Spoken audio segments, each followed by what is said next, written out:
Ating mga Bible sa Psalms 91, mga awit 91,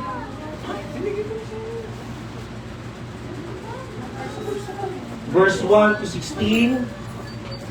Ako po sa verse 1, kayo po sa verse 2. Psalm 91.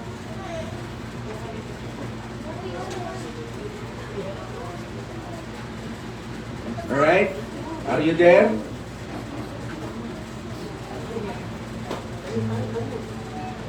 Psalm 91, verse 1 to 16. Tayo po tayo bilang pagkalan sa pagbasa ng salita ng Diyos. So all stand up. Ako po sa verse 1, kayo po sa verse 2. Verse 1, siyang naghahangad ng pagkupkup ng kataas-taasan at nananatili sa pagkalinga ng makapangyarihan. Verse 2,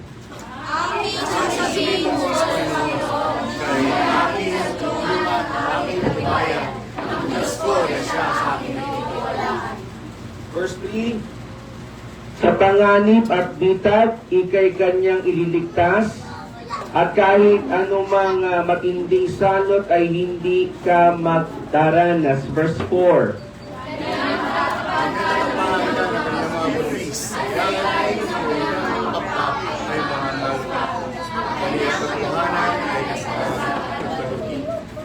verse 5, pagsapit ng gabi, hindi ka matatakot sa anumang bagay, maging sa gagawing biglaang paglusob ng mga kaaway. Verse 6,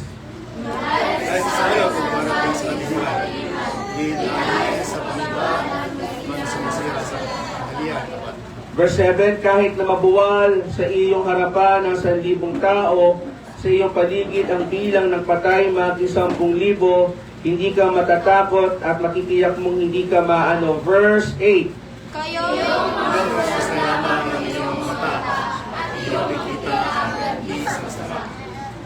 verse 9, sapagkat si Yahweh ay yung ginawang tagapagsanggalang at ang pinili mong mag-iingat sa iyo ay kataas-taasan. Verse 10, walang kasamaang nangyayari sa iyo, diyan ang salot ay lalapit sa iyong tulad.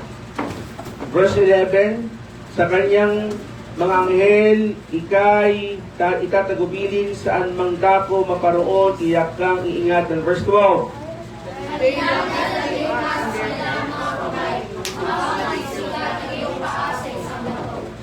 verse 13, iyong tatapakan kahit ang mga ahas o liyong mabagsik, hindi ka maano sa mga serpiente at liyong mababangis. Verse 14, Sapagkat kaniyang nilalang ang kaniyang pag-ibig sa akin, kaya niligtas siya. Ika'y nilagay sa taas sapagkat kaniyang nalaman ang pangalan ko. verse 15, kapag sila'y tumawag laging handa ako na sila'y pakinggan, aking sasamahan at kung may problema ay sasakluluhan, aking ligtas ang bawat isa ay pararangalan. Verse 16, sabay-sabay po. Aking gusto siya ay mahabang buhay. Aking mabibigan ko sa kanya ang aking pagdiligtas. Tayo po'y manalangin, Panginoon Diyos, maraming salamat po sa iyong kabutihan. We worship you, Lord God, and we bless you. This morning, Lord God, dalangin po namin, Panginoon, na po, O Diyos, ay patuloy na lumapit sa iyo.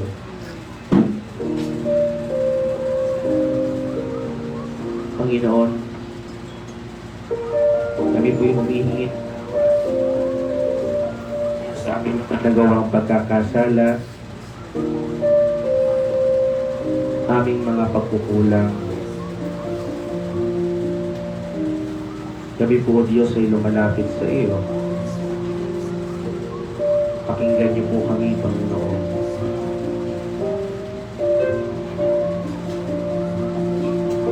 Nawa, Panginoon, ng iyong biyaya ay patuloy po namin maranasan, Lord God. Samahan mo kami, Panginoon, sa aming awitan. Samahan mo kami, Panginoon, sa aming kantahan. Na maging katanggap-tanggap, O Diyos, ng aming pag-awad sa iyo.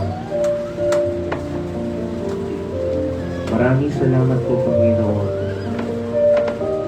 Patuloy kaming lumalapit sa iyo, Ama. pinupuri po namin kayo. At kami po namin kayong pinapasalamatan ng Diyos. Maraming salamat po, Diyos. Sa pangalan ni Jesus, and everybody says, Amen. Palakpakan Diyos lang. Handa na po ba tayo magpuri? Ang bawat Amen po ba? tayo mag natin. Ayan. Handa na po mga puri, ang bawat isa? Sige po.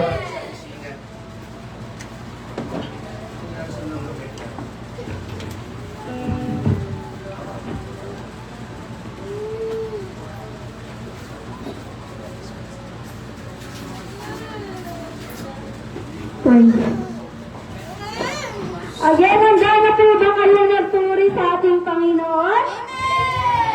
Handa na po ba ang lahat? Kamusta po kayo? Paundi na paundi, paangat na paangat, paunlad na paunlad, paganda ng paganda, payaman ng payaman, kabanal ng kabanal, dahil kay Kristo. Success? Ako yun!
Panginoon?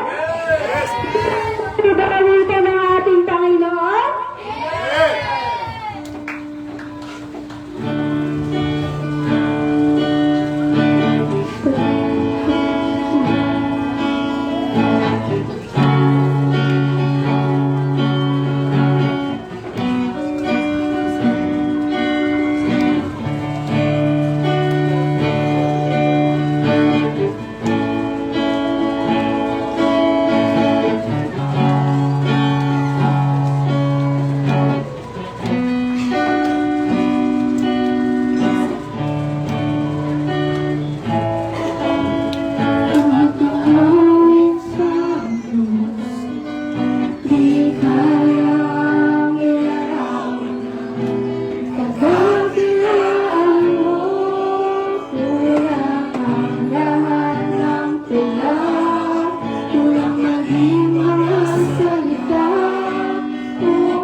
Diyos noon pa man, maging ngayon at kailanman, sa habang panahon, wala kang katulad. Minsan pawitin natin, wala kang katulad, wala nang higit sa'yo, wala kang katulad, wala nang mabantay sa'yo.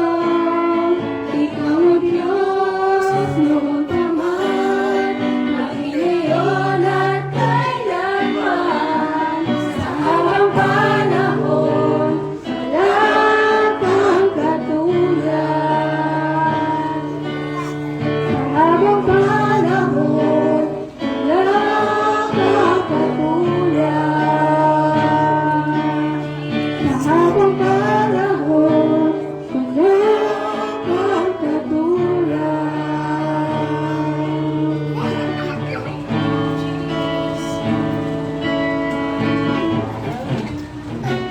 Yes, hallelujah, Jesus. We worship you, Jesus.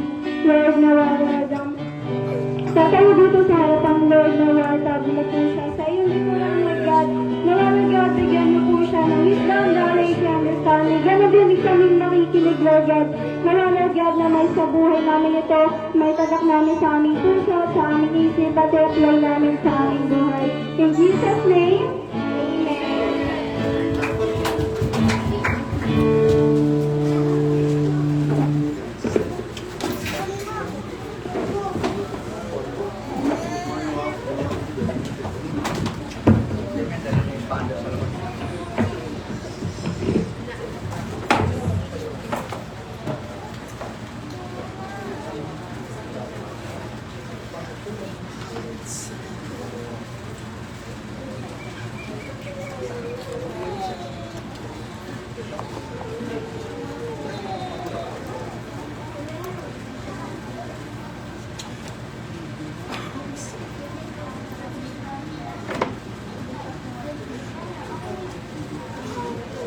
Isang mapagpalang umaga po. Good morning. Good morning po ulit. Mas! May echo. Ayan. Amen? Ayan, negative na. Konti. So praise God. Sa series po tayo ng Hosea. At ang pinaka-tema o pinaka-topic ng Hosea is the unfaithfulness of Israel and the unwavering love of God. Okay? The unfaithfulness of Israel, of human, and the faithfulness of God. The unwavering love of God. Amen? So, tinapos po ni Pastor Carl last Sunday ay patungkol sa chapter, ano ba yung pinag-usapan niyo? Malamang tulog kayo lahat. Tulog kayo? Chapter 4 and chapter 5. Dapat palitan ng mga mic natin. Hello. Nag-retiro na. Alright. So, pinag-aralan po, sige po ni Pastor Kyle chapter 4, chapter 5. Now, alam niyo po, this is one of the most, itong book of Hosea, ito yung kakaibang book. Sapagkat inutusan ng Diyos si Prophet Hosea na maghanap ng isang prostitute. Okay? So sabi ng Panginoon sa kanya, Hosea, mag-asawa ka ng isang prostitute na babae. Now, kapag sinabing prostitute, ito po ay isang babaeng bayaran, ito po ay isang babaeng hindi tapat, ito po ay nakikisama lang sapagkat mayroong pera. So inutusan ng Diyos ito si Prophet Hosea na kumuha ng isang prostitute na pangasawa. Para, the reason is, para ipakita kung paano yung dakilang pag-ibig ng Diyos kahit na unfaithful yung kanyang asawa. Amen? Para ipakita towards the nation of Israel na kahit sila ay hindi tapat, ang Diyos ay tapat pa rin. Okay? So yung pinaka-tip po niyan. At pagkatapos po sa chapter 2, kinausap po doon, kung pagbabasahin niyo po yung chapter 2, chapter 3, kinausap ng Diyos doon yung anak niya, dalawang anak niya, di ba? So sabi ng ganon sa anak niya, yung nanay ninyo, hindi ko na siya asawa. No? Sapagkat siya ay sumama sa ibang lalaki, iniwan ako. No? At pagkatapos po nun mga kapatid, dahil iniwan niya siya, binti lahat ng blessing ay lahat ng meron siya na galing kay Hosea, kanyang kinuha ulit. Ibig sabihin, no po mga kapatid, kapag ang tao po ay lumayo kay Lord at hindi siya naging tapat kay Lord, may karapatan ang Diyos na kunin iyon sa kanya. Amen? Pagdating po ng chapter 3, sunod-sunod na po yung pagsubok sa kanya. Pagdating po sa chapter 4, pinaliwanag naman po dyan sa chapter 4 ng book of Hosea, no, sa chapter, teka lang po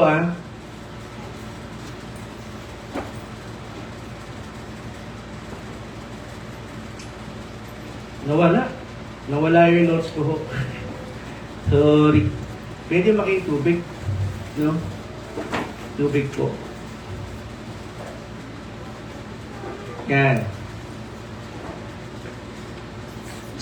Dito po mga minamahal, makita ko na sa chapter 3 na hahapulin at pinili pa rin ng Diyos itong bansang Israel. Kahit na sila ay hindi naging tapat. Actually, sa verse 2, kaya't binili ko siya sa halagang 12 pirasong pilak at 150 kilong sibada.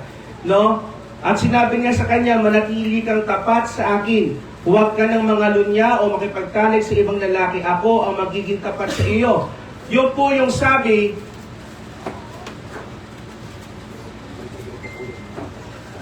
ng Diyos kay Prophet Isaiah. Ano po? Sa verse 5, sabi ganun, pagkatapos magbalik loob sila kay Yahweh, na kanilang Diyos at kay David na kanilang hari, sa mga huling araw, magiging silang lalapit kay Yahweh at malalasap nila ang kanyang kabutihan. So, nakikita ho natin mga minamahal kung paano po yung pag-ibig ng Diyos sa bansang Israel. Pero ho mga kapatid, patuloy pa rin po sila na naging taksil. Everybody say taksil. No po? Naging taksil pa rin sila sa Diyos. No? Naging taksil pa rin sila. Sa chapter 5, at yung last verse mga kapatid, pinarusahan, dinisiplina ng Diyos ang bansang Israel. Pinarusahan ng Diyos ang bansang Israel. Tanong niyo po, bakit pastor? Kasi mahal niya ang bansang Israel.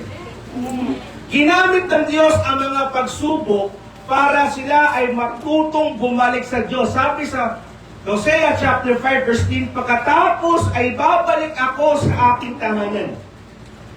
Hanggang harapin nila ang kanilang pananagutan at silang paghihirap, ako ay hahanapin. Sa kanilang paghihirap, ako ay hahanapin. So, pinayagan ng Diyos ang bansang Israel na maghirap sila para hanapin nila ang Diyos.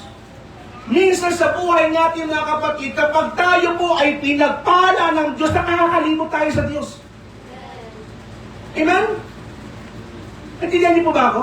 Amen. Kapag ikaw pinagpala ng trabaho mo, wala ka ng oras sa Diyos. Pero kung wala ka trabaho, active na active ka sa gawain. Nung ikaw ay walang project, active ka sa gawain. Pero nung ikaw ay naka-project na, nung ikaw ay nakatrabaho na, hindi ka lagi tapat. Maraming tao po sa panahon natin ngayon, hindi lang sa panahon nila, kahit sa panahon natin ngayon, ay nakakakalimot sa Diyos. Kapag yumaman na, umunlad na, nakakalimutan ng Diyos. Kaya nga po, laging babalik po sa ganito. Lagi ko po sinasabi, blessing is a testing.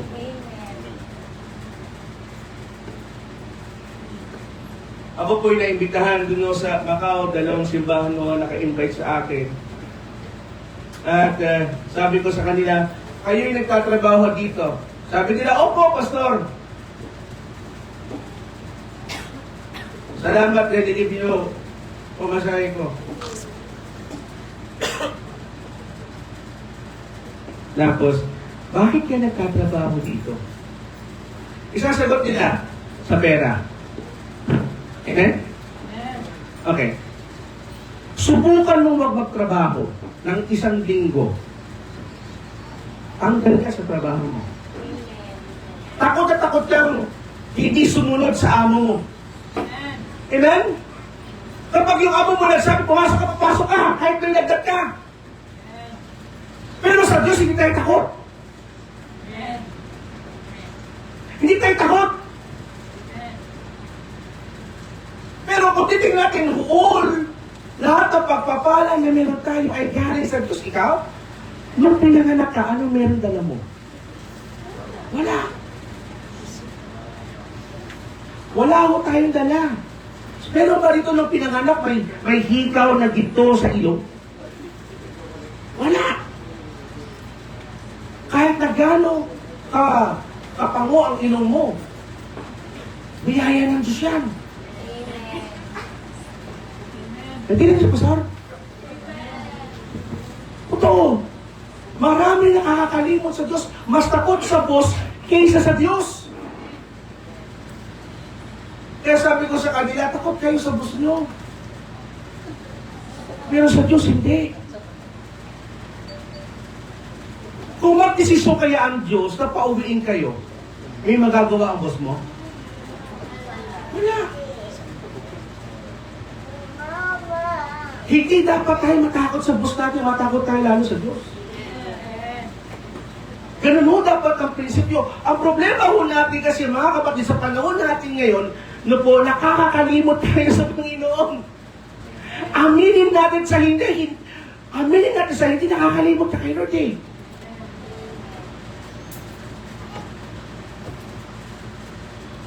Nakipray ka, tumaas ang grade mo, sinagutan mo, tumaas ang grade mo, yes, hallelujah, bless God. Nung mataas ang grade mo, hindi ka na mahagilap. Nung nakapasa ka, hindi ka na mahagilap. Nung nakipray ka na maganda sapatos, binigay na Diyos sa sapatos sa'yo. Pagkatapos lahat, nakalimutan mo na si God. Nung may sakit ka, pinag-pray ka, gumaling ka, Lord, pag-ilikod po ako, bakit naman yung pa ako patayin? Nung gumaling, nag-ballroom, namasyal, kumain sa restaurant, ano ginawa ng Diyos? Ginawa din yung buhay. May napag-pray ka ng ganyan. Himala. Si Pastora nag-pray eh. Puro sugat ang balat, di na lang ang buhay. Nung gumaling siya, ini-invite nila Pastor sa simbahan, ayaw na mag-church kasi magaling na siya eh. Mabalik-balik. Hindi napagod sila Pastora. Ano nangyari mga kapatid? Kaya minsan kapatid, papaluin at papaluin tayo ng Diyos. Hindi dahil galit siya sa atin.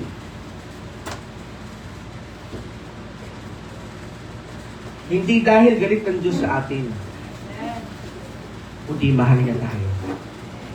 At ginagamit ng Lord ang mga pagsubok na yan para tayo po ay kanyang iparamdam ang kanyang pag-ibig. Basahin po natin, Hosea chapter 6 and 7. Sabi ganon, hindi kayo tayo manumbalik kay Yahweh sapagkat ang nananakit ay siyang pagagalingin, siyang nanunugat, siya rin ay ang gagamot. Sa loob ng 2 araw, mapapalakas niya tayo. Sa 3 araw, tayo'y kanyang ibabangon upang tayo'y mabuhay sa kanyang harapan. Hali kayo, kilalanin natin si Yahweh, sikapin natin siya'y makilala. Magsintayak ng pagdating ng bukang liwayway, darating siyang walang pagsala, tulad ng patak sa ulan sa panahon ng taglamig, tulad ng tubig ulan na pagsibol sa mga halaman. Verse 4, pakibasa po verse 4. Ano ang gagawin ko sa iyo, Efraim? Ano ang gagawin ko sa Yehuda? Ang pag-ibig ng niya sa akin, kulang pang-ulat sa umaga. Dahil ang amor nagmagling na babae. Kaya nga, pinarusahan ko kayo.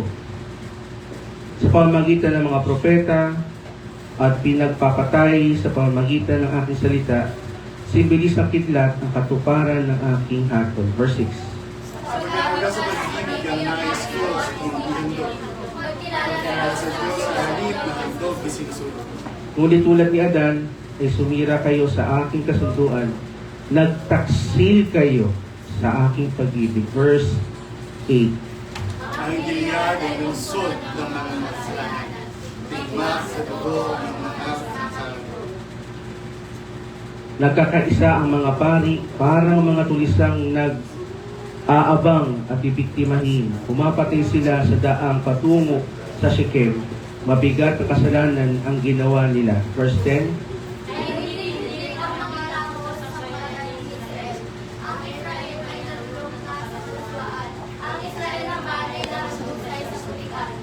Verse 11, sabay-sabay. Nagtatakda rin ang karusa sa iyo. Ibalik ko ang kasaganaan sa aking bahay. Ang Diyos po magpala sa pagkabasa ng aking salita. Ilan niyo po mga minamahal, ito po yung series at sa chapter 3 ay nagpapakita po ito, sa chapter 6 na ito, nagpapakita po ito ng pagpalo at pagpala ng Diyos. Sa chapter 5, tanong kapatid, huwag mong hanapin sa ibang tao, bakit ka nagkakaganyan, bakit naghihirap ka? At tanong, ano ba yung pagkakamali mo sa harapan? Bakit hindi dumadali yung blessing sa'yo? Right? Amen? Minsan, pinpoint sino may mali, pero hindi natin nakita kung tayo may mali. Meron kaming napag-pray, siya po ay pinag-pray namin kasi na-stroke ko siya. Na-stroke ko. Naka-wheelchair siya. Bakit po siya na-wheelchair? Sapagkat naabuso niya yung kanyang katawan sa droga. Nung pinag-pray po siya ni Awi, mga kapatid, ang tanong niya, kung totoo ang Diyos, bakit ako pinayagan ng ganito, may stroke? Naka-wheelchair niya, nagyoyosi pa. Hindi na makapagsalita. Tapos siya pa yung may gana na magalit sa Diyos. Amen? Tignan niyo po si Pastor. Dapat tanungin niya, bakit nagkaganon siya? Anong kasalanan niya? Mga kapatid, kung bakit tayo minsan ay pinapalo ng Diyos, dapat tanungin mo sarili mo, bakit ako pinapalo ng Diyos? Anong pagkakamali ko? Natindihan niyo po si Pastor? Ano po yung pagkakasala ko?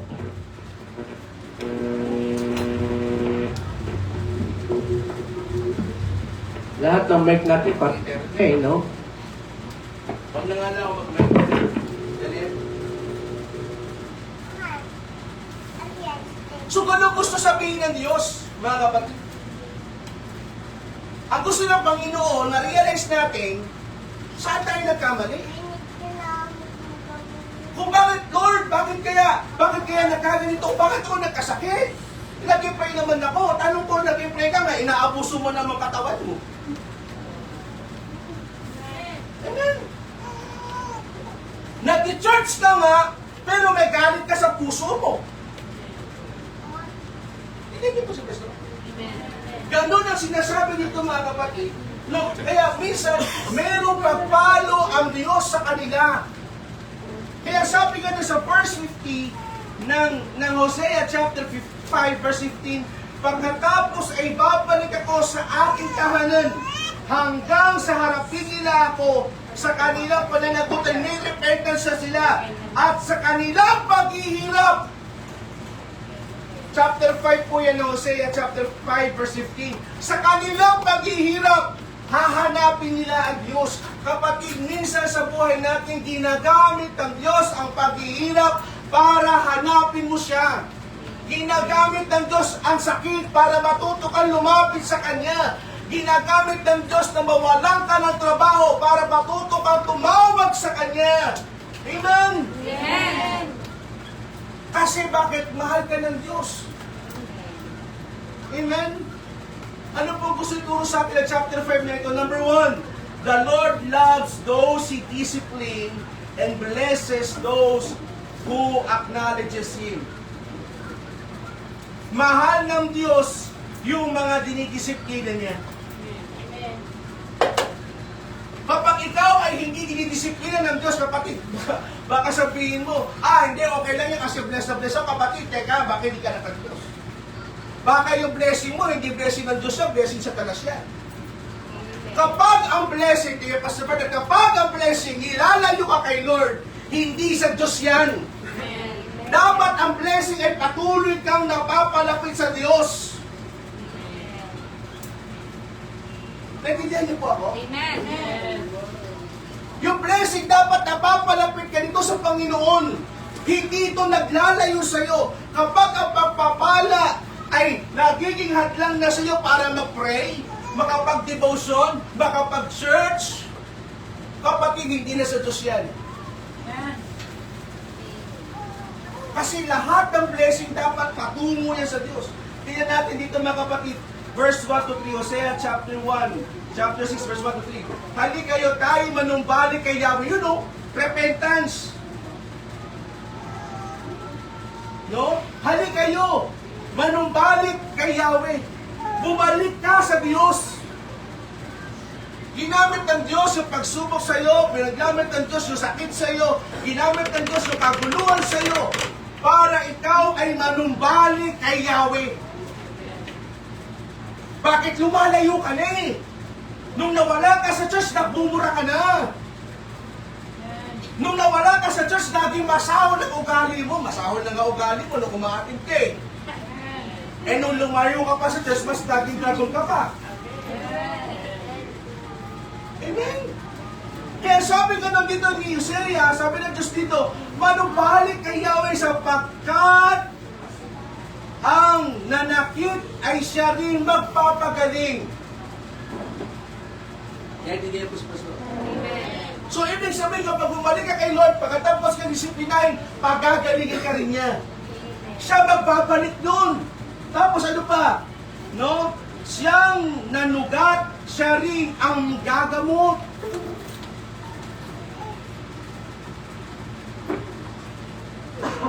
Ibig sabihin, kung ang Diyos ang nagdisiplina sa iyo, siya din ang magpapala sa iyo.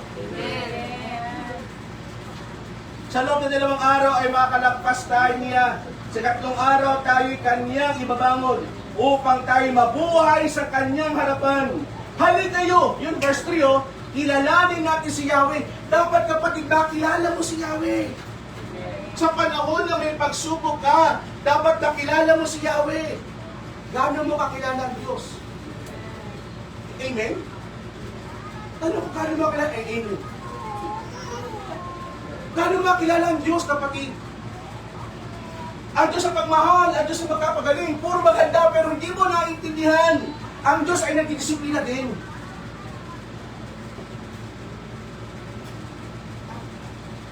Ang Diyos ay namamalo din. Pero papayagan niya yan.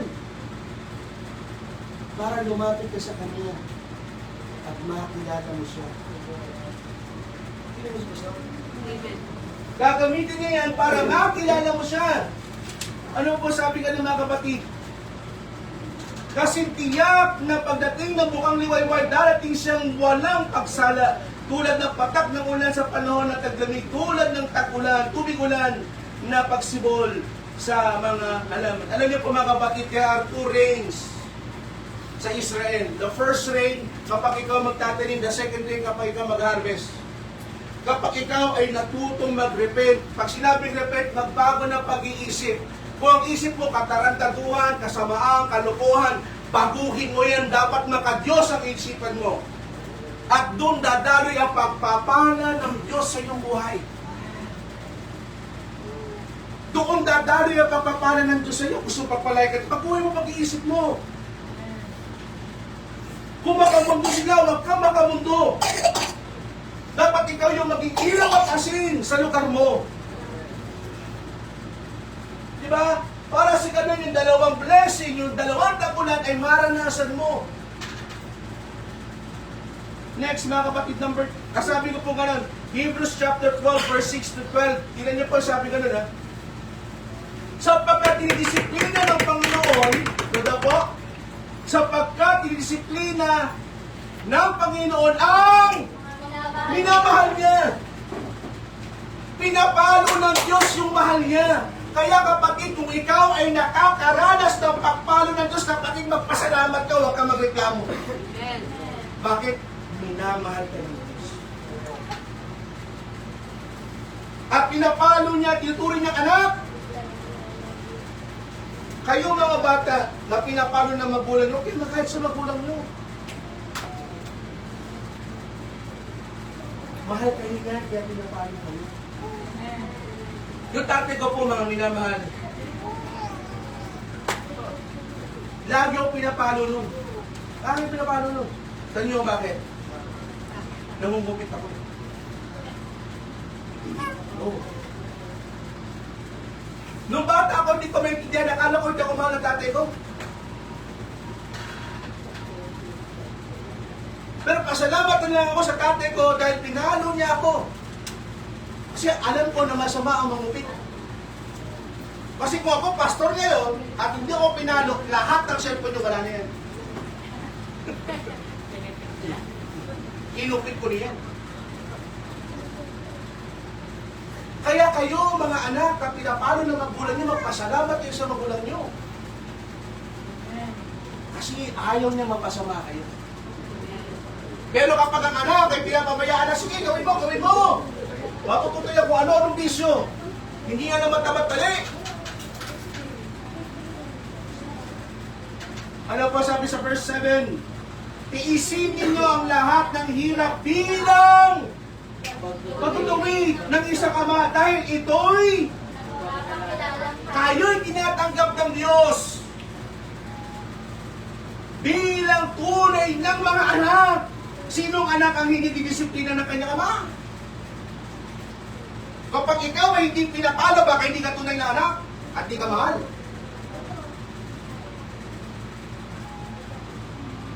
Kaya ang Diyos, yun naman mga kapatid, pansinin nyo, bakit yung maraming kisa madali pagsubok? Kasi mahal ka ng Diyos eh. Ayaw ng Diyos makimayabang ko. Verse 89. Kung ang pagdidisiplina na ginagawa sa lahat ng anak ay hindi gagawin sa inyo, hindi kayo tunay na mga anak. Kapag hindi ka dinidisiplina, hindi ka tunay na anak. Sa kabila ng kasalanan mo, may bless na bless ka pa, baka magdalawang isip ka, baka hindi ka anak.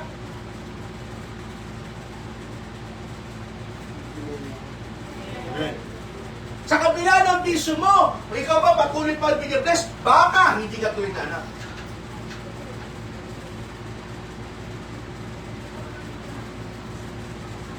Wala na kausap. Pero yan yung paraan ng Diyos para iparamdam sa iyo na ikaw ay kanyang anak. Verse 9, hindi ba dinidisiplina tayo ng ating mga magulang at dahil dyan ay ginagalang natin sila? Hindi ba't upang tayo'y mabuhay, mas marapat na tayo'y pasakop sa Diyos, sa ating Ama, sa Espiritu? Verse 10 and 11, mga kapatid, na sabi pong ganoon, sa loob ng maikling panahon, dinidisiplina tayo ng ating mga magulang para sa ating kabubuti. Yan, pagdisiplina sa ating ng mga magulang natin, kabubuti natin yan.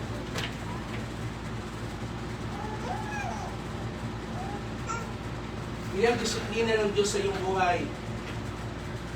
Ikabubuti mo yan.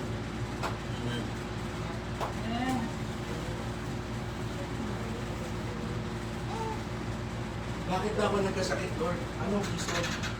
Anong kasalanan ko po? Bakit, Lord, ako nawalan ng trabaho? Anong reason, Lord? Ano pong mali ko? Ganyan po, mga kapatid. Sabi ko nung sa tatay ko, nung pinapalo niya ako, hindi mo ko mahal. Bata pa lang ako nun. Pero sabi tatay ko, balang araw maintindihan mo ko. Pasalamat sa Diyos niyo, maintindihan ko na. Eh bakit niya ako pinapalo? Naiintindihan ko na. kung bakit niya ako dinidisiplina. Verse 11, sabay-sabay tayo. Habang, matutuligo.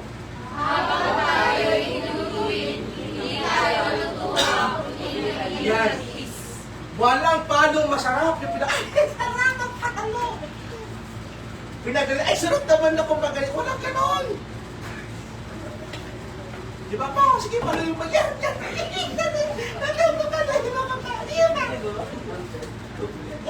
Walang anak na ganon. Di ba kapag pinalo ka, iiyak ka? Sino dito ang inabot na kapatid na pinalo siya ng yantok? Yantok? Hindi mo alam yung yantok? Kawawa naman kayo.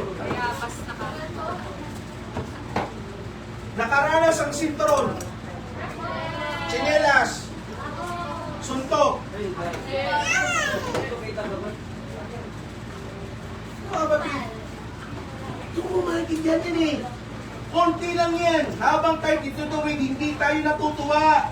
Kung ginag-peace. Ngunit, tingnan niyo po, pakibasa nga po, ngunit. Ngunit pagkatapos niyon, mararanasan natin ang kapayapaan kung anong matuwid na pamumuhay. Doon mo maintindihan matuwid na buhay kasi nalaman nung mali. Nalaman kong mali ang nangupang pangungupit dahil sa palo ng tatay ko. Sa nanay ko, naman pinipitik yung bibig ko kapag natututo ko magbura. Doon ko naiintindihan na pangit pala ang magbura, pipitik ka ng nanay mo. Kapag yung nanay mo pinapahinga pa, ay nagbura siya, yes! Alam ko yan! Ang ganito bura, ano to? Hindi ka man na magulang mo.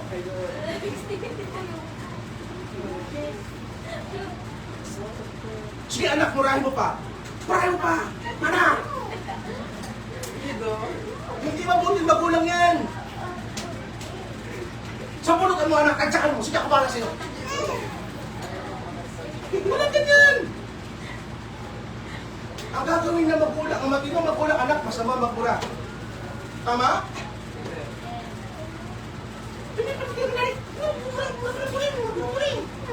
Dinagdag pa ng sili, nanay ko yung bibig ko.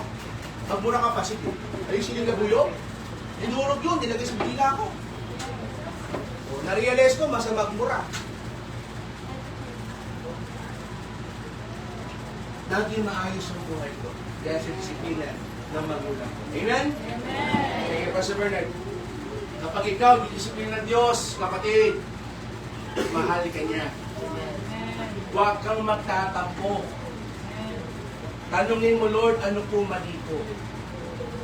Kasi, ito tanong ko nung bata ako, bakit mo ako pinapalo, hindi mo ako mahal?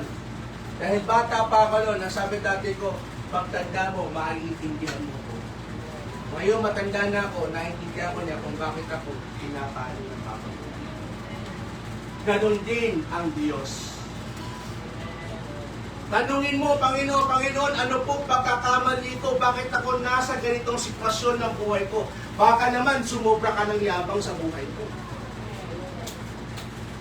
Baka naman nakadepende ka na sa tao, imbis na sa Diyos. Baka naman nakadepende ka na sa sarili mong galing at nakalimutan mo Panginoon.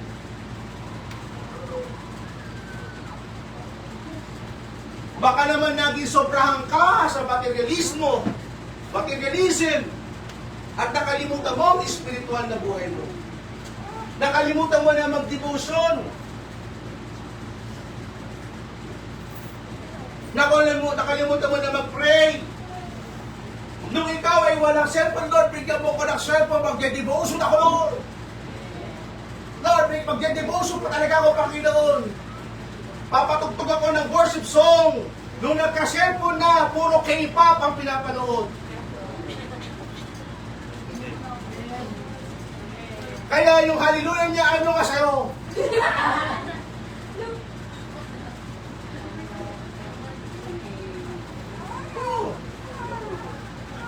You always go back.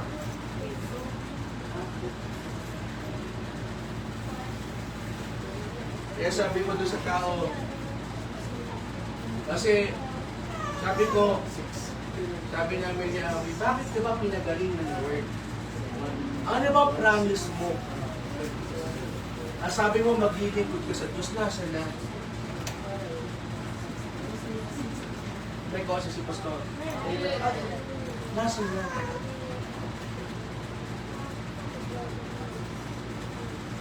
Number 2. Lord wants faithful relationship, worship, and love. The Lord wants faithful relationship, worship, and love. Sabi po ganun dito sa verse 6. Verse 6. Chapter 6, verse 6 to 4 to 6. Ano ang gagawin ko sa iyo, Ephraim? The word Ephraim speaks about the nation Israel. Ano ang gagawin ko sa iyo, Huda? Sa southern part po yan ng Israel. Ang pag-ibig nyo sa akin ay tulad ng ulap sa umaga, gaya ng hamog na dagling na papawi.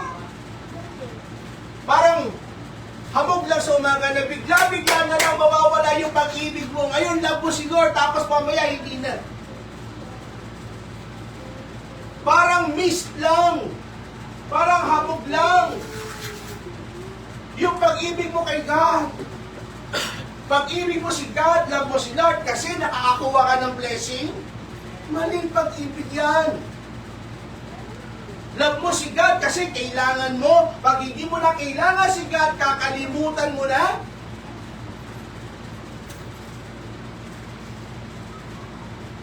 May tuwasap si Kristo? Naintindihan niyo ako? Ganyan yung sabi ng Diyos dyan. Para bang sinusumpatan ng Diyos yung bansang Israel, yung pag-ibig nyo sa akin, tulad lang siya ng ulap sa umaga, mamaya wala na yan, napapawi na yan. Kasi ang gusto ng Lord ay true relationship. Verse 5, gaya nga, pinarusahan ko kayo sa pamagitan ng mga propeta, pagpatay pamagitan ng mga salita, simbilis na kita sapagkat wagas na pag-ibig, nais ko at hindi handog. Ayaw ko yung handog mo. Ayaw ko yung tithes and offering mo. Ayaw ko yung hallelujah, praise the Lord mo. Ayaw ko yung panakpak mo. Ang gusto ko, puso mo. Commitment mo. Yun ang gusto ng Diyos. Ang dami pera ng Diyos. Ay, langit at lupa, kanya yung ginto. Hindi niya kailangan yung tithes and offering natin, kapatid. Pero kung wala yung heart ko doon, wala yung commitment mo doon, hindi ko pag-ibig yan. Sa mga mag-asawa, may girlfriend dyan, o may boyfriend dyan, sasabihin mo, I love you, pero walang commitment. Buti pa, ang cellphone may brand na Samsung, kayo wala.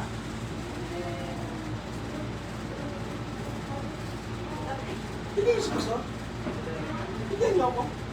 Hindi niyo ako? Hindi kailangan nandun sa sabi niyo. Verse 6, sapagkat wagas na pag-ibig ang nais, sapagkat ang wagas na pag-ibig ang gusto ko. Gusto ko! Gusto ng Diyos yung wagas sa pag-ibig na hindi andap-andap, na hindi latak-latak, pag-ibig na hindi tira-tira.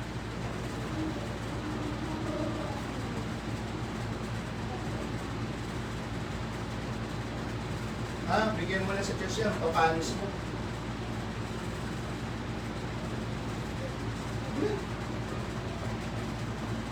Bigyan mo na kay sa church yan kasi wala nang silbi yan. Hindi ganun! Church, itaas natin yung level ng ating commitment sa Diyos.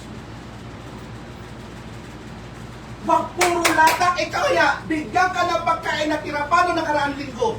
Kakainin mo. Tapos sasabihin sa'yo, I love you. Kainin mo yan. Last 2 weeks ang pa yan. Tama! Hindi niyo ako. Ganito kabigat ang Hosea. Ganito siya kabigat, kapatid. Kaya hindi dapat to light. Walang light dito kay Hosea kasi habang ginagawa to ni Hosea, nakikita niyo kanyang asawa ng prostitute, ibang lalaki ang kasama. Parang iniiputan siya. Pero tinitiis na yun. Para ipakita kung paano magmahal ang Diyos sa tao.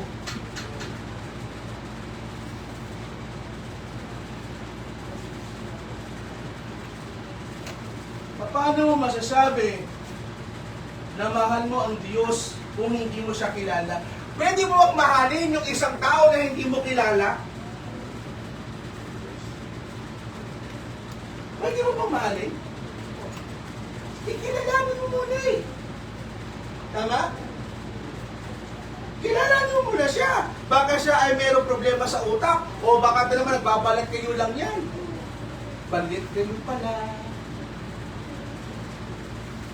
Diba? Baka yung pag-ibig niya, sa linggo lang, Lunes, nang tayo'y magkakilala. Martes. Sunod doon. Napuli. Diba?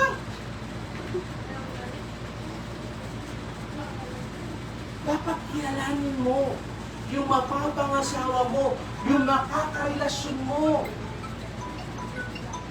Baka sa umpisa mabait siya, pero later on, sinasaktan ka na. Yung sasabihin niya, ibibigay sa iyo ang buwan at bituin sa langit. Pa! Buwan! Bituin! Bibigay na kayo.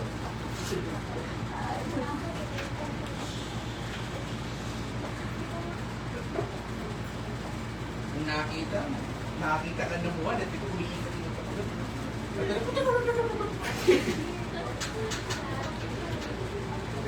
Hindi nga sabi ng kapatid doon, hindi nga sayda. Pakilala sa Diyos sa halip na handog na sinunog. Ang gusto ng Diyos yung kilala mo siya. Amen. Paano mo siya nakikilala? Dapat nag-uusap kayo. Amen. Amen. Hello. Nag-uusap ka lang, kamusta prayer life mo, kapatid? Kamusta ang panalangin mo? Kamusta ang fasting mo? Kamusta ang pagbabasa mo ng salita ng Diyos? Kamusta ang devotion mo?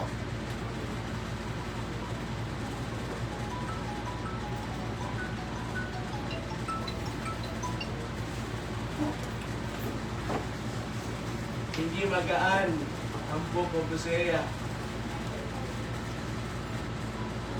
Mabigat to. Kasi nagtaksil ang bansa ng Israel. Matthew chapter 15 verse 8 and 9, sabi nga nun, next slide, ang paggalang sa akin ng bayang ito ay pakunwari lamang, sapagkat sa bibig at hindi sa puso ito bumubukal. Nag-hallelujah, praise the Lord ka, pero hindi naman talaga laman ng puso ko eh.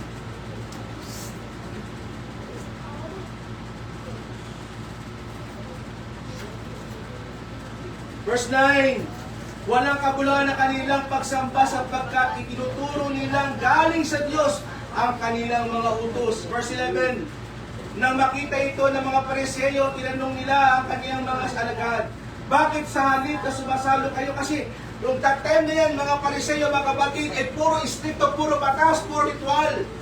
Kaya sabi ni Jesus Christ, verse 12, narinig sila ni Jesus at siya'y sumagot, hindi na kailangan na mga gamot ang walang sakit, kung hindi ang may sakit. Pumayo kayo at unawain ang kahulugan, habag ang nais ko, hindi ang inyong handog. Sapagkat parito ako upang tawagin ang makasalanan, hindi ang mga matuwid. Ganon sa ibig sabihin ng Panginoon. Hindi gusto ng Lord yung handog natin, kung hindi ang puso natin. Tatanungin kita, kamusta puso mo?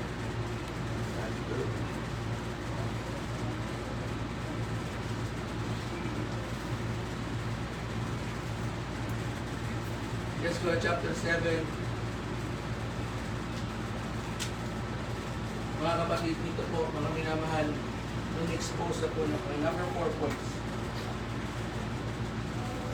Number 4, next slide. Next slide.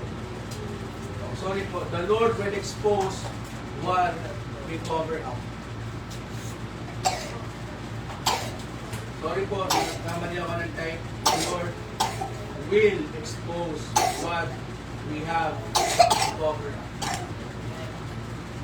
Lahat ng lihim natin ay na-expose ng Panginoon. Chapter 7, ito po sinasabi. Verse 1 to 3. Naesposan ng pagalingin ng Israel, ngunit nakikita ko naman ang kabulukan ng Ephraim at ang masamang gawa ng Samaria. Sila'y manlilin lang, magnanakaw at tulisan. Hindi nila naiisip na hindi ko nakakalimutan ang lahat ng kanilang masasamang gawain. Sila'y lipos ng kasamaan at nakita ko ang lahat ng ito. Mapapaniwala nila ang hari ng kanilang kasamaan at maging ang mga pinuno na kanilang nilinlang. Nakikita ng Panginoon lahat ng ginawa natin kasalanan. There is always a time for everything. Sige pa Sir Bernard. Dito po ako magtatapos mga kapatid. Alam niyo ba mga kapatid? Sige pa Sir Bernard. Habang ino-cover up mo kasalanan mo, habang tinatago mo kasalanan mo, nagkakasakit ka. Tanungin niyo sa akin pa sa ano sakit. Hindi mo napapansin, tumitigas ang puso mo habang ino-cover up mo ang iyong kasalanan. Ang sakit yun, spiritual. Alam niyo ba, ang Diyos, ito maganda sa gusto niya pa siya, hindi mo matatapos pa ako, give me 5 minutes. Habang ang gusto ng Diyos, i-cover up ka din, i-cover ka ng kanyang banal na dugo ang iyong kasalanan. Kaso may kondisyon. May kondisyon yan. Gusto ng Panginoon na takpan yung kasalanan mo. Nangyari yan kay David. Ano kasalanan ni David? Dalawa, pinatay niya si Uriah. Pangalawa, ni-rape niya si Bathsheba. Ginawa niya, kinover up niya.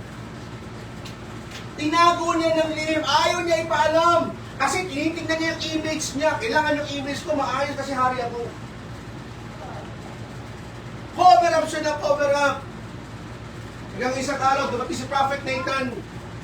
Sabi ni Prophet Nathan, ikaw ay nakasala. In-expose ng Panginoon. At dahil doon, nag-repent si David. At habang ginagawa ni David yun, tingin pa si Bernard, ito pa mga kapatid. Tignan mo ang ginawa after niyang i-release kay Lord ang kanyang pagkakasala. Verse 3, chapter, mga awit. Next slide.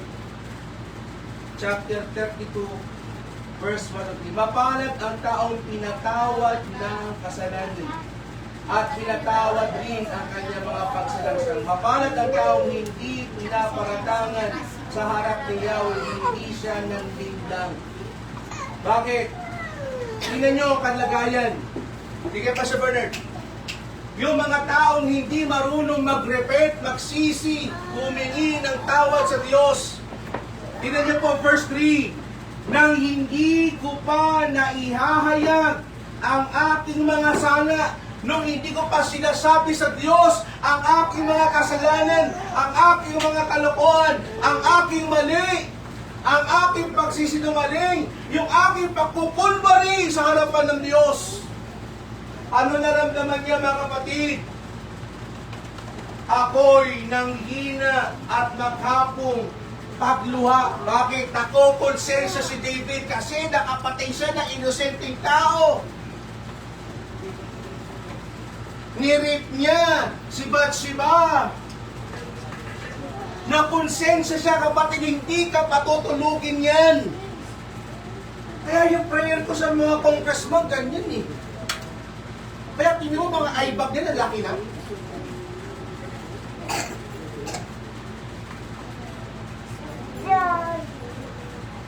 sa Lord. Kapag hindi mo hiniyang kay Lord ang kasalanan mo, kapatid, hindi ka patutulugin ito. Kukonsensyahin at kukonsensyahin at kukonsensyahin at kukonsensyahin ka hanggang sa manghina ka. Next slide, verse 4. Sabi ganon sa verse 4, sa araw at gabi ako'y iyong pinarurusahan. Wala nang natirang lakas sa katawan ko, parang hamog na natuyo ang init ng tag-araw. Grabe. Dapat pag binagbasa kayo ng Psalms, kasamang emosyon. Dapat maramdaman mo yung pagkakasulat dito. Bakit tinago kasi ni David yan?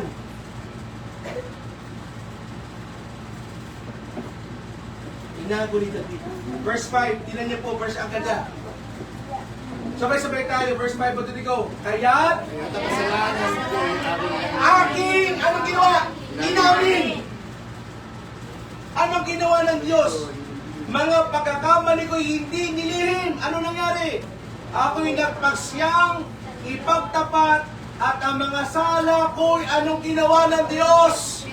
Pinatawad. Kapag ikaw ay aamin sa Diyos at ikaw'y magpapakumbaba at ikaw tatalikod sa kasalanan at babalik ka kay Lord, kapatid, patatawarin ka ng Diyos. May kausap pa si Pastor na pinatawad ng Panginoon. Maaring pumunta ka rito kung marami kang pagkakamali sa iyong buhay. Marami kang pumunta rin sa lugar na ito. Marami kang condemnation sa iyong buhay. Marami kang pagkakamali at ayaw mo nang balikan ng mga pagkakamali yan. Ayaw mo nang pagbalikan ng pagkakamali yan.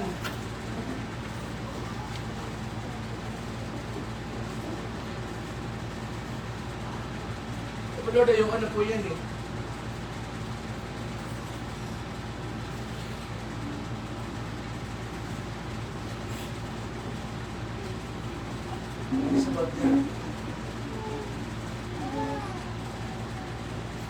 Ganito maganda ang makapalindas, madagdamis. Dito po, magtatapos mga kapatid. God is warning about mixed life. Nagbigay ang Diyos ng mixed life. Ano po sabi? Pakibasa po ng malakas. Next slide.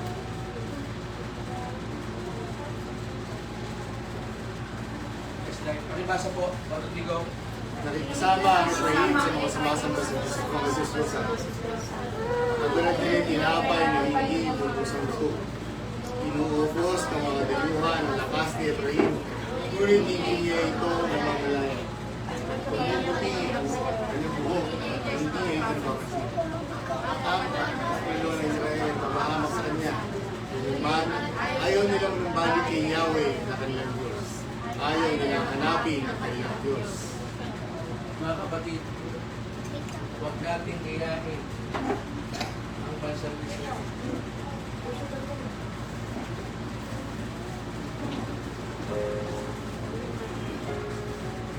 Huwag na huwag mong gagayahin ng bansang Israel.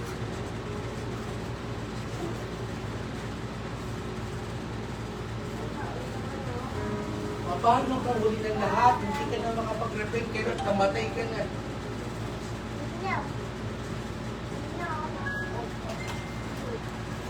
Paano kung madatnang ka ng Panginoon na kinuha buhay mo?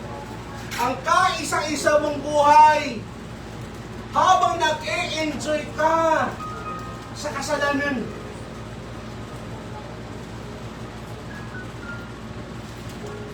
Paano kung dumating yung araw na iyon?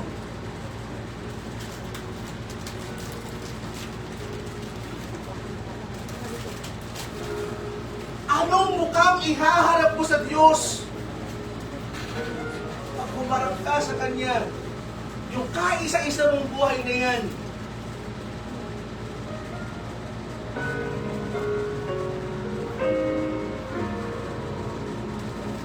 habang nag-i-enjoy ka sa kasalanan mo, bigla kang dito. Tumarap ka kay Lord.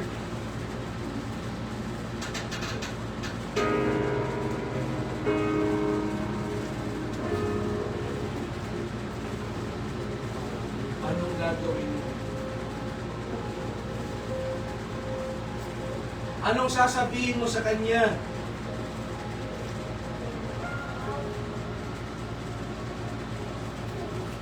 Habang sarap na sarap ka gumawa ng kasalanan, habang sarap na sarap ka tumatalikod kay Lord, habang sarap na sarap ka sa pagkukulbali mo, at bigla kang kinuha ng Diyos, at humarap ka sa Kanya, ano ang sasabihin mo sa Panginoon? Lord, time out po, pwede ba?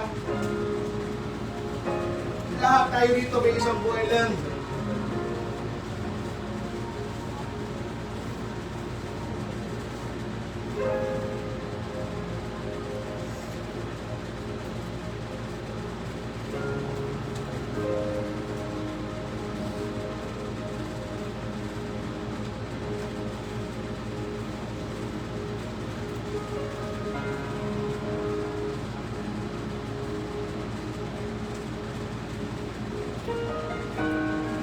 Sabi ng mama ko,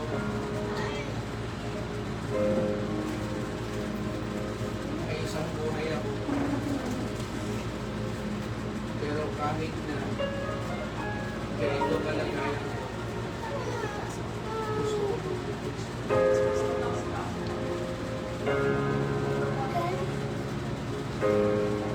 ikaw, anong gagawin mo sa kaisa-isang buhay? Anong gagawin mo sa kaisa-isang buhay?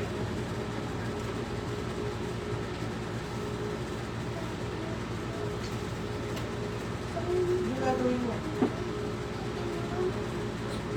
Mag-e-enjoy? Mexi lang ang buhay, kaya dapat maging masaya, kapatid. Mexi nga yung buhay. Pero yung iksi niyan, hindi mo ginamit para sa Diyos. Yung iksi niyan, habang buhay kang sa impyerno maghihirap.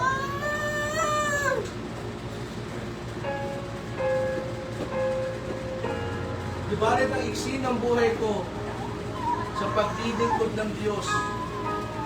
Basta titiyakin ko, mag-i-enjoy ako habang buhay, magpakilanman na kasama ang pinakamamahal kong Diyos na nagpatawad, nagmahal, nagbago, nagpala, tumakap sa kadumihan ko.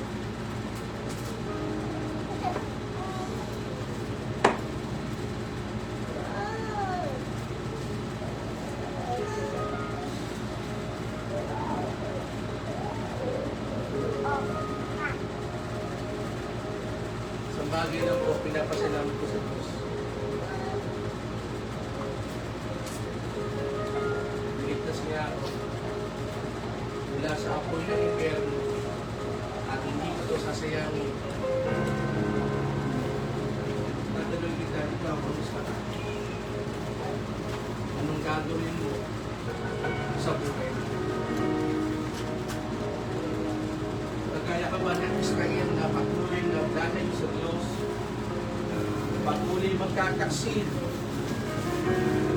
kakalimutan siya, babalik ka sa Panginoon.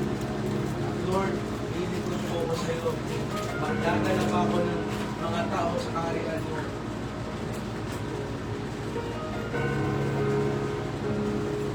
Sana hinihingan tayo. Panginoon, nakita niyo mga lalaki, babae, bata, matanda. Alam niyo mga puso niyo.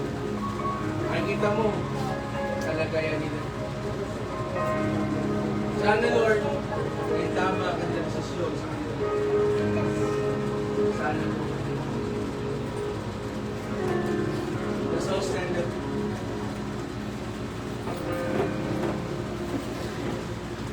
I want you to close your eyes right now.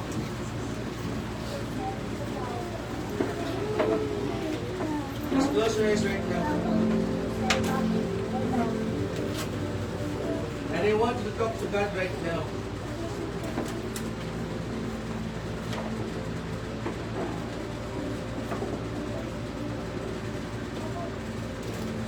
Yan katabi mo. Yan kaharap mo. Yan nasa likuran mo. Huwag mong itigilin. Kasi hindi ganyan. Kayang iligtas. Ang itindihin mo, sarili mo, at ang Diyos. Ngayong umagang dito,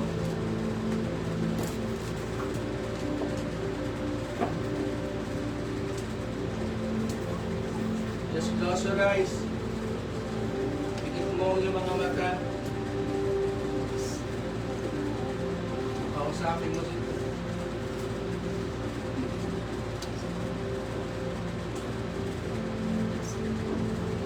Kung nagkasala ka, anuhin mo kayo.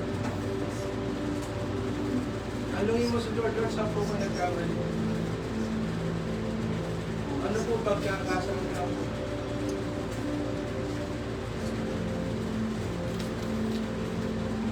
Patayaan mo, malal na spirito ang patuloy na mangusap sa iyo.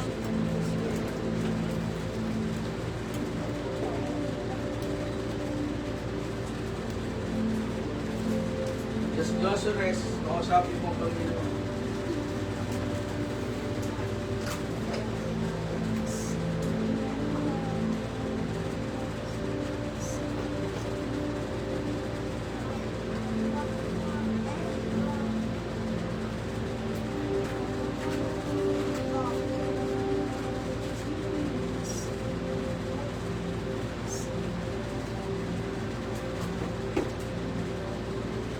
Aminin mo kay Lord lahat ng pagkakamali mo,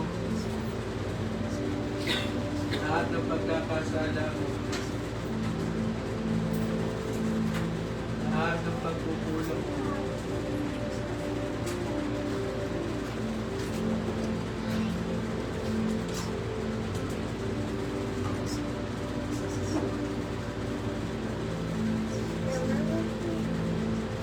Salamat po.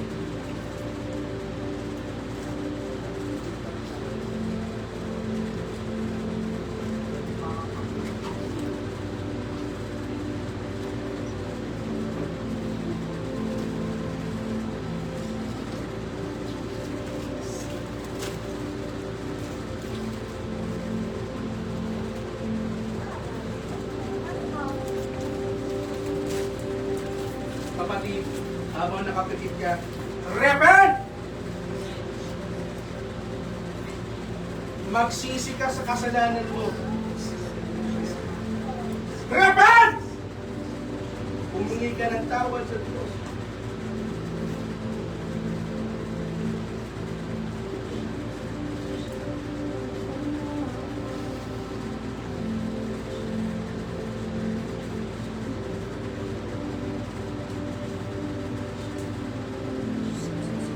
Bumalik ka kay Lord. Bumalik ka kay Lord.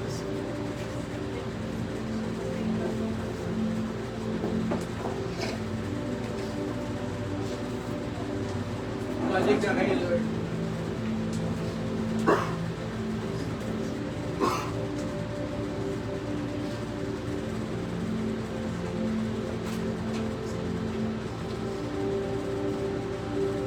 Balik. Balik ka sa Diyos. Balik ka sa dati.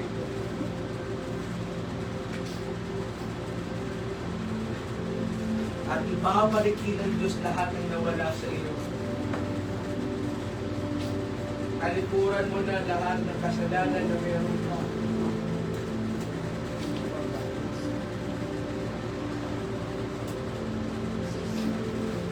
Ibabalik ng Panginoon lahat ng wala sa iyo.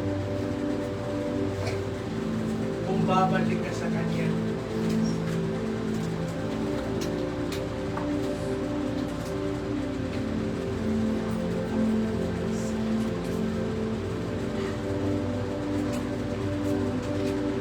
Yes, Holy Spirit. God is moving right now. Oh God. Oh God.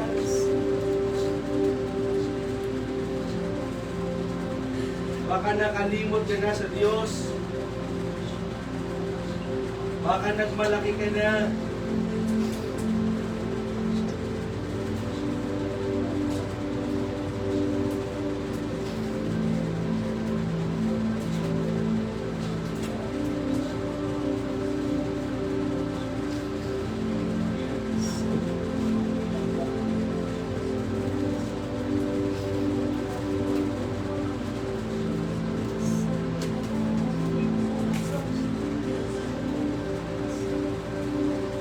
Sumunod po mga isa sa bigsin panalangin sa bilang ni Panginoong Isus. Ako po'y lumalapit sa iyo. Nagpapakumbaba. Panginoon, inaamin ko po aking pagkakasala. Inaamin ko po ang aking pagkukulang. Inaamin ko po, Panginoon, ang aking paglabag sa iyo. Panginoon, patawad po, nasaktan ko ang puso mo kasi naging makasarili ako.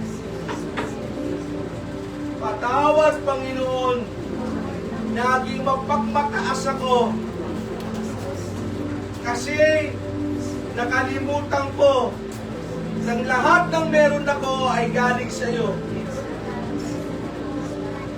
Patawad, Panginoon, nagmayabang ako sa iyong harapan. Kaya po, Diyos, nagpapakumbaba po ako sa iyo. Humihingi ng tawad. Patawarin niyo po ako. Sa pangalan ni Jesus. Ako din ang mananalangin. Taas po natin mga kamay. Ama, sa pangalan ni Jesus, lahat po na narito. Nakikita mo naman ang puso't isipan nila. Lord, sinabi mo, Panginoon, kapag kami nagpakumbaba, lumapit sa iyo, pupurahin mo ay makasalanan. Bibigyan mo kami ng isang panibagong pagkakataon, Ama. At ibabalik po lahat ng nawala sa amin, Panginoon, Lord God. Ama, sa pangalan ni Jesus, tulungan niyo kami. Maging tapat sa iyo. Huwag namin gagayahin ang bansang Israel, Panginoon, na naging taksil sa iyo. Maging lesson, Panginoon, na kanilang buhay sa amin.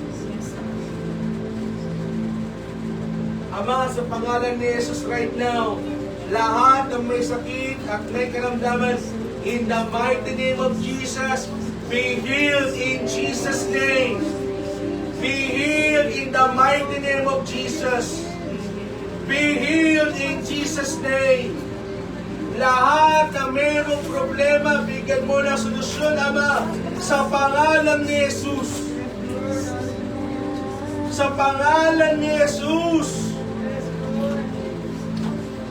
In the mighty name of Jesus, Lord God.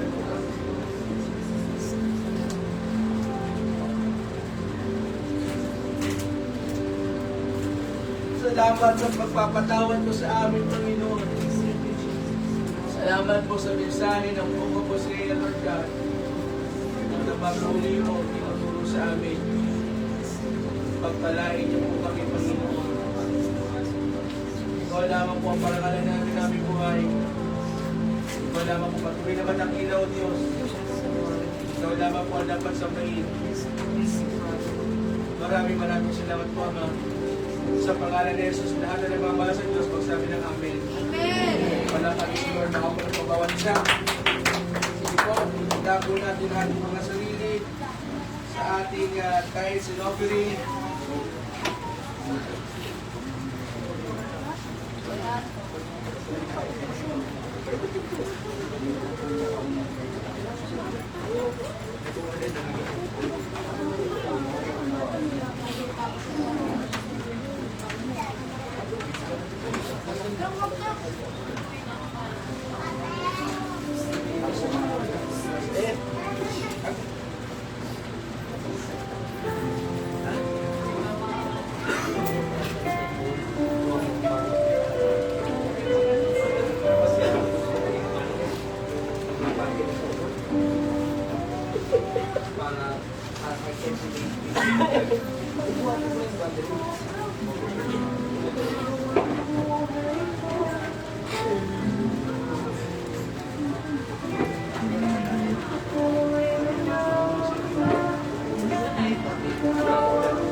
Pinagpala po ba tayo?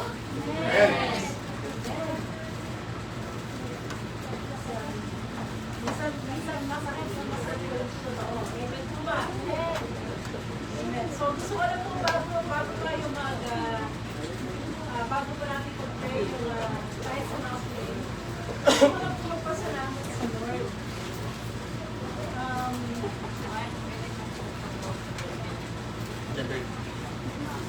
Gusto ko po magpasalamat at marangalan si Lord.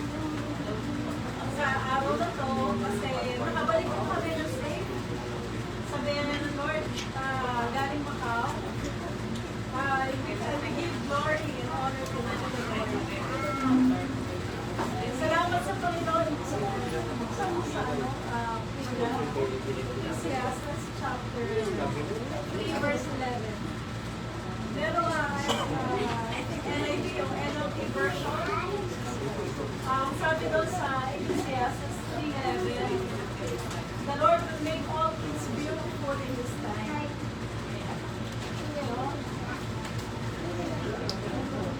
O sa Tagalog, sabi sa Tagalog,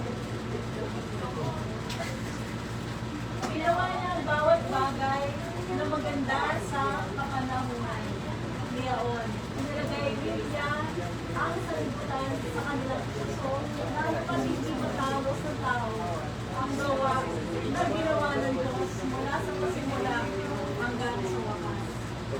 To make it short, the Lord will make all things beautiful in His time. Bakit ito po yung aking encouragement?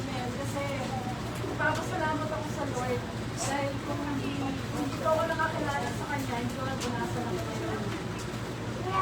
At isa pang ang nakaka-overwhelm po doon, ang overwhelming po doon, yung buhay ko po, buhay namin ni Pastor, ay magagamit na po ng Lord mightily. Hindi lamang po ito sa Pilipinas, kundi sa ibang lugar. O Luzon, Visayas, Mindanao, Macau, at may mga darating pa. Overwhelming po kasi sabi ko sa panaginip hindi ko po talaga maisip paano nangyayari ito. Ito po yung lahat ay kamay ng Diyos. Sa biyaya niya, patuloy po namin ginadesire na magamit po ng Lord mightily. Hindi lamang po sa kakaunlad ng buhay namin o ng aming pamilya, kung hindi lalong-lalo na po sa mga taong hindi pa po nakakakilala sa Panginoon.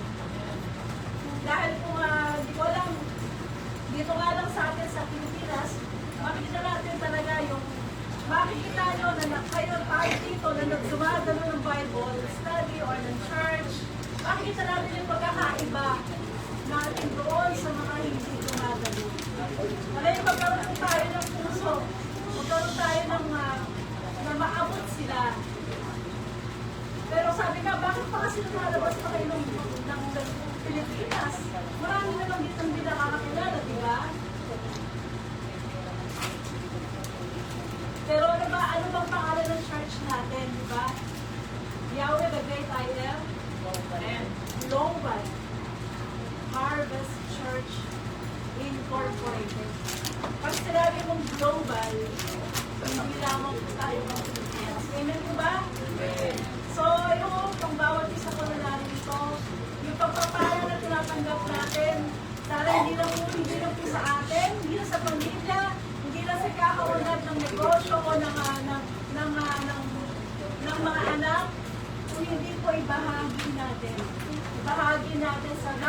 lalo na sa mga taong hindi pa po nakakakilala. Ang dami po namin na-encounter sa Macau talaga na hindi po, Kristiyano na, nag-deliverance, Kristiyano na, pero hindi siya makapaniwala na may heaven pala. Nakasulat sa Biblia ang heaven, pero nung naranasan niya yung heaven, nakita niya ang heaven. Sabi niya, totoo po pala ang heaven, totoo po pala ang angel. So yun po, no? The Lord will make all things beautiful in His time. And I really praise God sa buhay ko at sa buhay namin mag-asawa ni Pastor. At sana po ang prayer po natin ay maranasan din po ng bawat isa. Kung ano po yung kung saan po tayo dinadala ni Lord. At mas lalong lalawak, mas lalong lalaki po ang kalaman ninyo at unawa sa totoong meaning ng pagiging isang Kristiyano. Amen po. Sabi ko po yung pag-pray. Lord, maraming salamat po Lord sa kaloob po Panginoon ng aking mga kapatid. Patuloy po Lord, tinataas namin ito Lord God sa iyong kaanan Lord God. Tanggapin mo nawa Lord ang aming mga alay. And we pray Father na gamitin mo to Lord God mighty at mag-multiply pa ito Panginoon para po sa iyong kalalawak at ikalalago ng iyong gawain, Panginoon, with Gia. I pray, Father God, na bawat isang Panginoon ay patuloy, Lord, na maging productive, maging fruitful po ang kanilang trabaho, ang desire nila, Lord God, na lumakad dahil sa iyong panooban. Maging fruitful po at productive din sila sa kanilang mga trabaho. Continue to bless them and continue, Lord, na ibalik po Panginoon sa kanila ito, Lord God, abundantly and exceedingly, Lord God, beyond their imaginations, beyond their thoughts, Lord God. Salamat, Panginoon, sa pagpapalang na pinagdaro mo, Lord God, sa araw na ito, Panginoon, sa iyong gawain. We honor you, Lord, at ito po ang isang magdalang sa pangalan.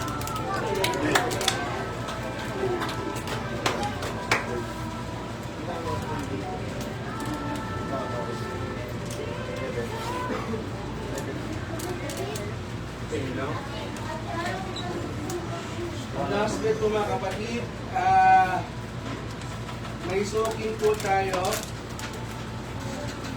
sa March 13. Ano po, sa Friday po, March 13. Ay, hindi po pala, sorry. March 20 po pala. March 20. So, may soaking po tayo ng March 20. Friday po yan.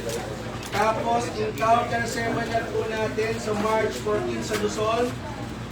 Tapos, meron po tayong mission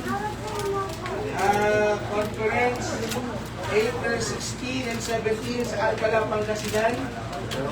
No? Alcala, Pangasinan. Kanya-kanya pamasahe mo yan. Hindi na kayo ng sasakyan ng pamasahe. No? At Youth Camp, April 2, 3, and 4, 400 po ang isang tao. So, tumaas na, pati yung youth camp doon sa tapos, mga kapatid,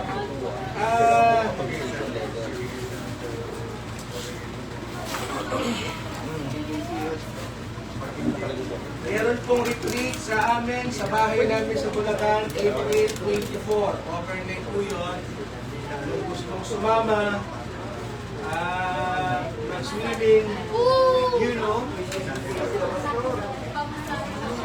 mag-swimming doon sa aming irigasyon sa Hacienda de Aurora. No? April 24 po yan.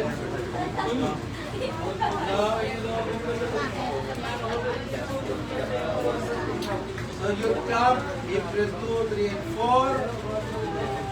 Tapos March 20, sokin po natin. Encounter po sa Luzon, March 14. Sige po. At may birthday ng March. Sino may birthday ng March? Sino? Wala. Si Ruth daw may birthday. Sabi ni Benny Boy.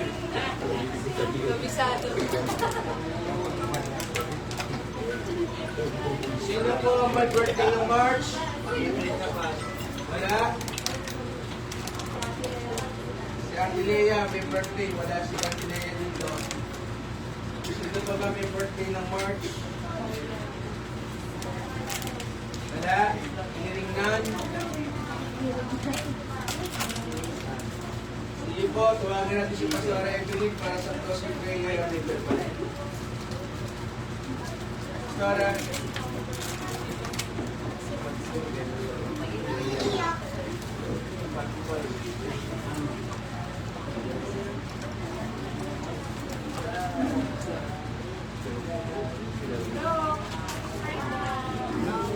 Bless po ang lahat.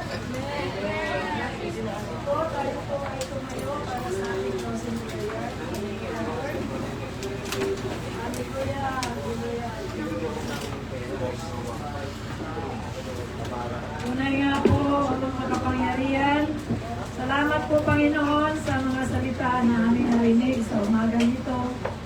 Salamat po Panginoon sa kakayahan na ipinigay mo sa bawat isa Panginoon na pinagpala mo Panginoon ng kalusugan, katalinuhan at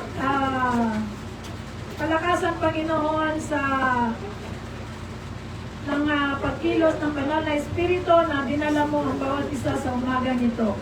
Salamat po Panginoon sa aming mga narinig. Silyuhan mo po ito ng banal mong dugo Panginoon na hindi maagaw ng kaaway. At salamat Panginoon na pinarealize mo sa amin Panginoon kung paano minahal mo ang bansang Israel.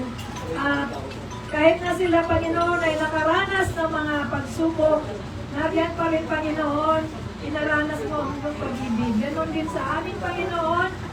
Salamat, Lord, na kahit pinapalo mo kami dahil sa aming mga katigasan ng ulo, inaranas mo pa rin sa amin, Panginoon, na kung kami ay magbalik loob, magsisi sa aming mga kasalanan, kami ay malaya mong tanggapin at muli pasaganain ang aming buhay.